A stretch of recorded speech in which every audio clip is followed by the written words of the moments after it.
And welcome to my YouTube channel Moin computer tech. क्या आप भी कंप्यूटर में एक्सपर्ट बनना चाहते हैं मगर पैसा, समय या किसी और कारण से आप इंस्टीट्यूट नहीं जा सकते? तो डोंट वरी, मैं आप लोगों के लिए लेके आ रहा हूँ डिजिटल क्लासेस, और वो भी बिल्कुल फ्री ऑफ कॉस्ट, जहाँ पे आप अपने घर पे बैठ के डेली की क्लास को अटेंड करके अच्छी खासी स्किल को डेवलप करके फ्यूचर में ढेर सारा पैसा आप लोग कमा सकते हैं। तो फिलहाल में मेरा एक सीरीज चल रहा है माइक्रोसॉफ्ट एक्सेल का, जहाँ पे हम लोगों ने अभी तक टोटल 27 क्लास कंप्लीट कर ली है। अगर आप लोगों ने ये भी क्लास अटेंड नहीं की है तो नीचे डिस्क्रिप्शन में प्लेलिस्ट का लिंक है, जाके स्टेप बाय स्टेप एक एक क्लास को सीख सकते हैं। आज हम बात करेंगे 28 नंबर की क्लास को। तो 28 नंबर की क्लास को डिटेल से सीखने के लिए चलते हैं कंप्यूटर स्क्रीन के ऊपर। तो चलिए वीडियो को शुरू करते हैं और जानते हैं माइक्रोसॉफ्ट एक्सेल में फॉर्मूला टैब के फंक्शन लाइब्रेरी में फाइनेंशियल फंक्शन को। तो फाइनेंशियल फंक्शन में हम लोगों ने टोटल 4 फॉर्मूले के बारे में हम लोगों ने बात कर ली है। आज हम नेक्स्ट 6 फॉर्मूले के बारे में बात करेंगे, जो है कूपन से रिलेटेड। जितने भी कूपन से रिलेटेड इंडस्ट्री होती है वहां पे इन फॉर्मूले का यूज आप कर सकते हो। इन फॉर्मूलों की मदद से आप इंस्टॉलमेंट डेट निकाल सकते हो, पिछली अगली कितने दिन बाकी है, कितने दिन निकल चुके हैं, कितनी ईएमआई से, ये सारी कैलकुलेशन आप कर सकते हो। तो 1 बाय 1 एक एक फॉर्मूले को हम सीखेंगे। तो सबसे पहले हम सीखेंगे कूपन डे बीएस, यानी कि कूपन डेज निकालना है बिफोर सेटलमेंट। सेटलमेंट मतलब क्या होता है, जिस दिन हमने कोई चीज सबमिट कर दी है वो दिन निकालना है हमको। तो वो कैसे निकाल सकते हैं, उसके लिए मतलब हमको ये पता चल जाएगा कि कितने दिन बाकी है सेटलमेंट डेट के अंदर में। तो उसके लिए आपको settlement date, maturity date, frequency और बेसिस, ये सेंटेंस की जरूरत पड़ती है। तो इनकी मदद से हम आपको इस फॉर्मूले के यूज करके कितने दिन बाकी है आपके जो भी नेक्स्ट ईएमआई है उसके अंदर में। तो चलिए समझते हैं। सबसे पहले मैं यहाँ पे फॉर्मूला लगा लेता हूँ, इक्वल टू और COUPDAY BS before settlement, then bracket on करता हूँ।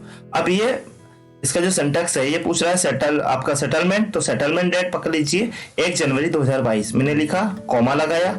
उसका बाद मैच्योरिटी डेट, मैच्योरिटी डेट मतलब आज की डेट कौन सी है, ये एग्जांपल के लिए आप मान सकते हो। सपोज डेट ये आज की डेट है, ये मैंने यहाँ पे लिख दिया है। इसके बाद में ये पूछ रहा है कि फ्रीक्वेंसी कैसे निकालनी है, मतलब आप ईएमआई कैसे भरेंगे, एनुअल भरेंगे या हाफ ईयर के हिसाब से सेमी एनुअल भरेंगे या क्वार्टरली, यानी कि हर 3 महीने के अंदर में। तो सबसे पहले मैं 1 महीने के लिए 1 साल के लिए ले लेता हूँ एनुअली। तो मैं यहाँ पे 1 लिख रखा है, इसलिए इसको सिलेक्ट कर लेता हूँ, देन कॉमा लगाता हूँ। देन ये पूछ रहे हैं बेसिस। बेसिस के अंदर में क्या होता है कि आपकी कंट्री के अंदर में पूरा साल कितने दिन का होता था। यूरोपियन कंट्री के अंदर में 360 दिन का पूरा 1 साल हो जाता है, लेकिन हमारा इंडिया के अंदर में 365 दिन का पूरा 1 साल होता था। आप 3 नंबर भी ले सकते हैं, फिर एक्चुअल भी ले सकते हो। अगर आप 0 लेंगे तो 360 शो होगा, 2 लेंगे तो 360 शो होगा, 4 लेंगे तो भी 360 शो होगा। तो आप या 1 नंबर भी डाल सकते हैं अगर, या फिर 3 नंबर भी डाल सकते हैं। तो मैं इस सेल को सिलेक्ट कर लेता हूँ यहाँ से। तो क्या देन ब्रैकेट को ऑफ करता हूँ, ये मैंने ब्रैकेट ऑफ कर दिया और एंटर करता हूँ। तो यानी कि ये बोल रहा है कि ये आपकी सेटलमेंट डेट थी, यानी कि आपने जो लोन वगैरह लिया था वो स्टार्ट डेट ये थी, उसके बाद में एंड डेट आखिरी दिन ये है, और अब ये जो लिया था आपने फ्रीक्वेंसीज में 1 साल के लिए, तो 1 साल के अंदर में 365 दिन होते हैं। तो अभी टोटल 31 दिन और बाकी है अभी आपको अपनी ईएमआई को जमा करने के लिए। तो इस तरीके से इस फॉर्मूले का इस्तेमाल करके आप 31 दिन निकाल सकते हो।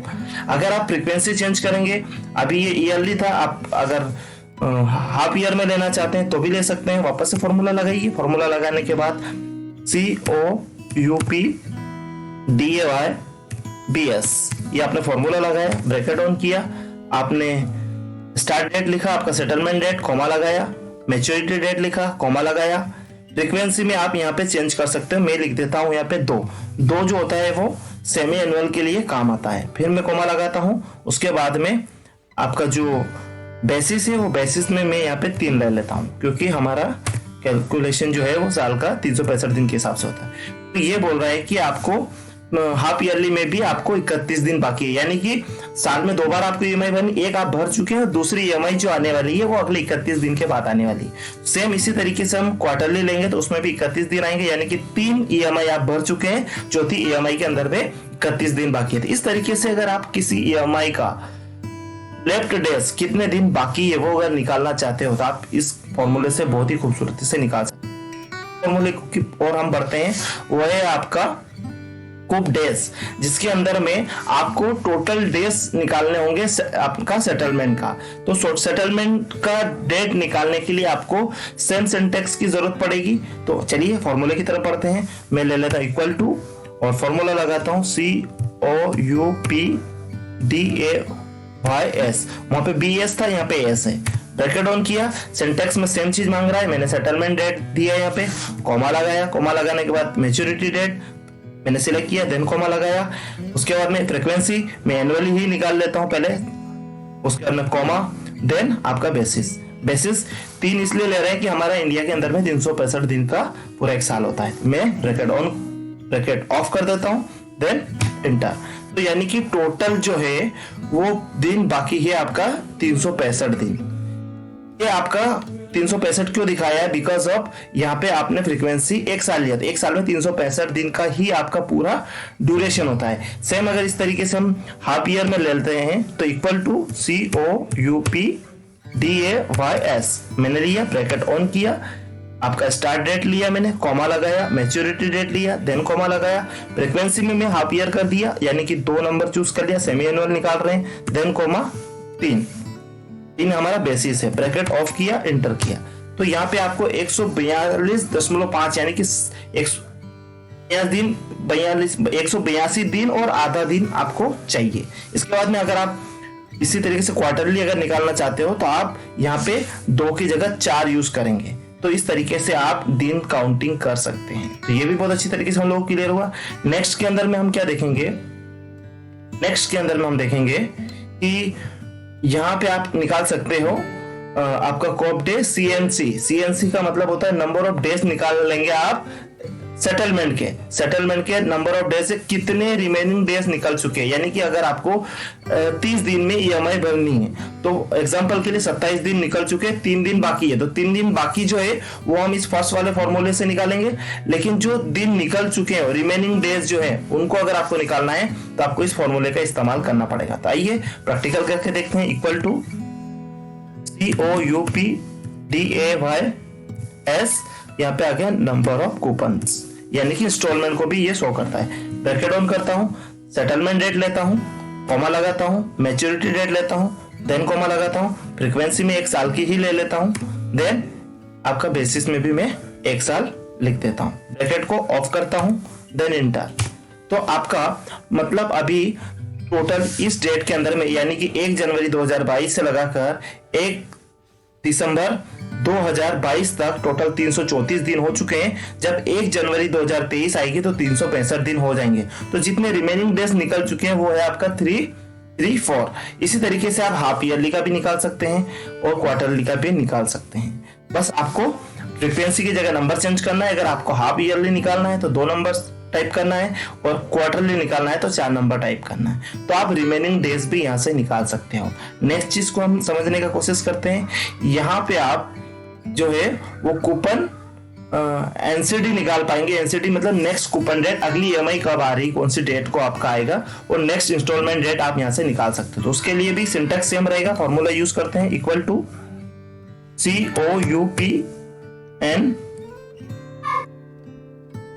के बाद में CD number of coupon date, then bracket को ऑन करता हूं, सेटलमेंट डेट लिखता हूं, कॉमा लगाता हूं, मैच्योरिटी डेट कॉमा से निकालना है मैं एनुअली ही निकाल लेता हूं, कॉमा और बेसिस 365 दिन का है इसलिए मैं 3 नंबर, ब्रैकेट ऑफ करता हूं, देन एंटर।